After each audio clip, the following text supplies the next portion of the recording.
मित्रों नमस्कार। मैं चित्रकार वासुदेव कामत। मोगरा फुलला इस मालिका और चित्र संवाद में आपका फिर एक बार स्वागत। बचपन में विजयादशमी के दिन स्कूल में जो पाटी पूजन होता था, मतलब हम जो स्लेट के ऊपर लिखते थे, तो उस दिन उस पाटी पर सरस्वती का चित्र निकालकर हम उसका पूजन करते थे। ज़्यादातर मेरे कक्षा के जो विद्यार्थी रहते थे वो महाराष्ट्र में जो एक आंकड़ों की सरस्वती का एक प्रतीकात्मक चित्र होता है वही बनाकर लाते थे, लेकिन मैं सरस्वती का वीणाधारी चित्र ही बनाता था।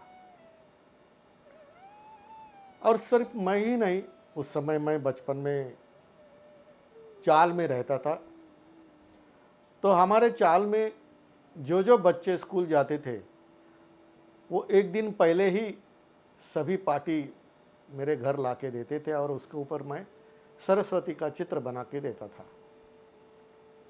उसके पश्चात 2-3 बार मैंने शायद सरस्वती का पेंटिंग भी बनाया है।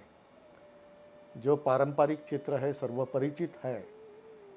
राजा रवि वर्मा ने जो सरस्वती का चित्र बनाया था उसी प्रकार का चित्र मैंने भी बनाया है। परंतु एक दिन ऐसे ही मैं स्टूडियो में बैठा था और सहज मेरे मन में कल्पना आई कि यदि मेरे स्टूडियो का दरवाज़ा बाहर से टकटकाया और खोलकर यदि मैंने देखा कि साक्षात सरस्वती आज मेरे कला मंदिर में स्टूडियो में प्रवेश कर रही है, तो क्या होगा, कैसे होगा।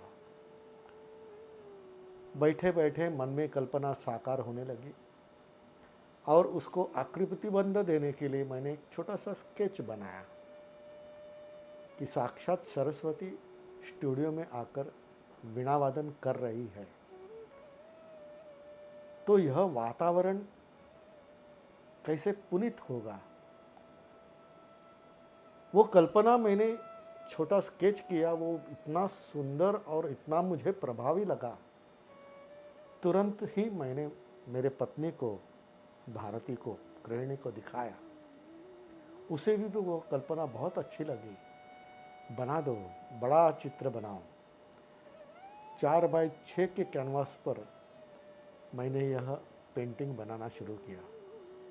उस समय राम जन्मभूमि, आचार्य शंकर न्यास और न जाने कितने काम, बहुत उस काम में व्यस्त रहता था।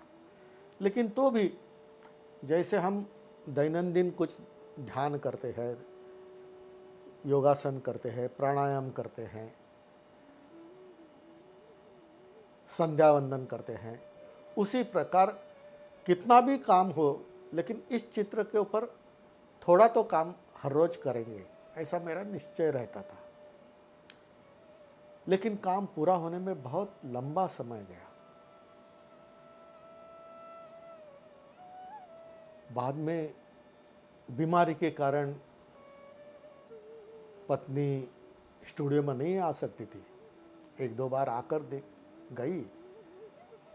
उसने देखा कि सरस्वती का चित्र कहाँ तक आया है, कब पूरा होगा, ये पूछती थी। आखिरी दौर में उसको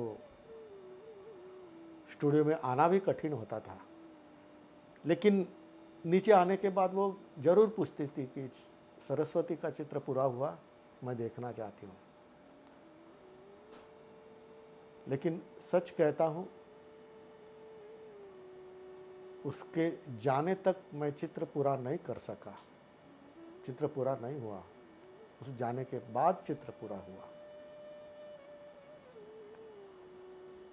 सरस्वती श्वेतांबरा होती है, सफ़ेद वस्त्र होता है, हाथ में वीणा रहती है। वो साहित्य की, कलाओं की आराध्य देवता है, यह हम सभी मानते हैं। सरस्वती का वीणावादन, जो भी हम प्रचलित चित्र देखते हैं उसमें वो सतार बजाता है, उस प्रकार से वीणा पकड़ी हुई है। लेकिन वीणावादन प्रत्यक्ष मैंने देखा, तब मुझे मालूम हुआ कि वीणावादन हमेशा वीणा को आड़ा रखकर बजाया जाता है। इसलिए मैंने सरस्वती का चित्र वीणावादन करते हुए इस स्थिति में बनाया है।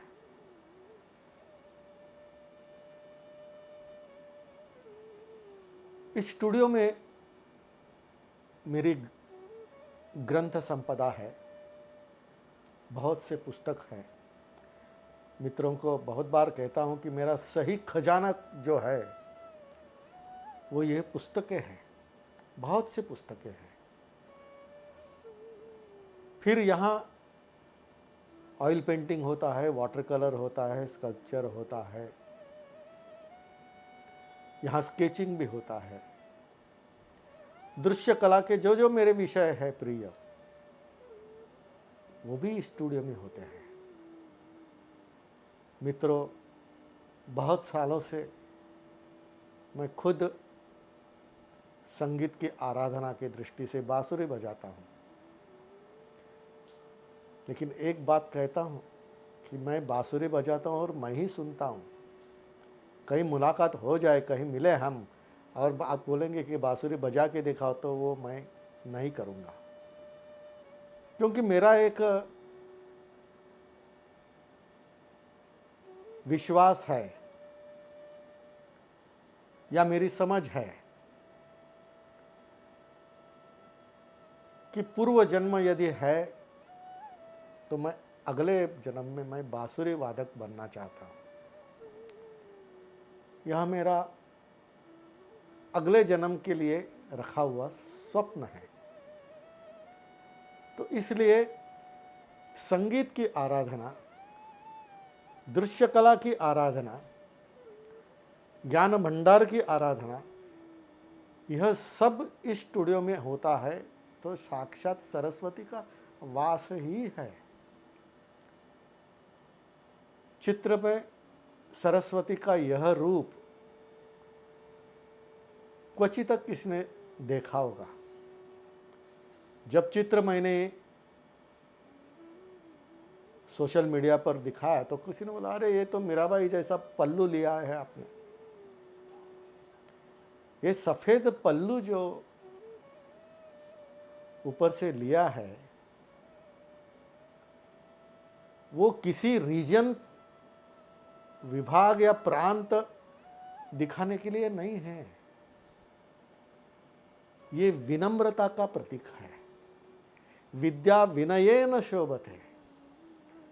सरस्वती जब आराधना कर रही है, वीणावादन कर रही है, तो उसमें भी एक विनम्रता है, वात्सल्य भाव है, और वो दिखाने के लिए मैंने वो पल्लू दिखाया है। और उसके हाथ में जपमाला है। निरंतरता, सांस जैसे अपनी निरंतरता होती है, वैसे ही अपनी साधना में निरंतरता रखना आवश्यक है। केवल नाम जप के लिए मैंने माला यहाँ नहीं ली है। तो इस स्टूडियो में कला की, ज्ञान की आराधना निरंतर चलती रहेगी, यह प्रतीक दिखाने के लिए मैंने जपमाला ली है। और उसके हाथ में जो कागज है उसके ऊपर साक्षात मयूर पंख लेखनी जो देता है, वो मयूर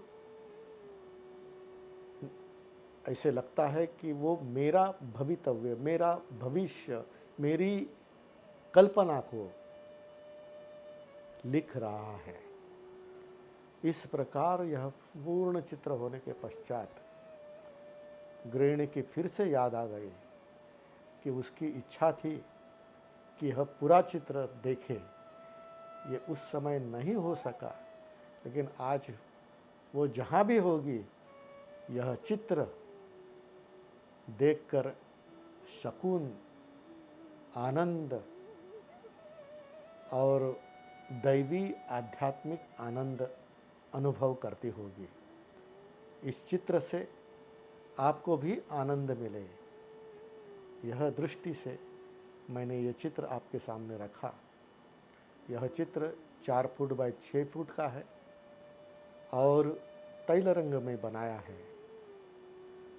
यह चित्र जैसे आज आपके सामने रखा, वैसे ही और चित्रों के साथ फिर आपके सम्मुख उपस्थित रहूँगा। नमस्कार।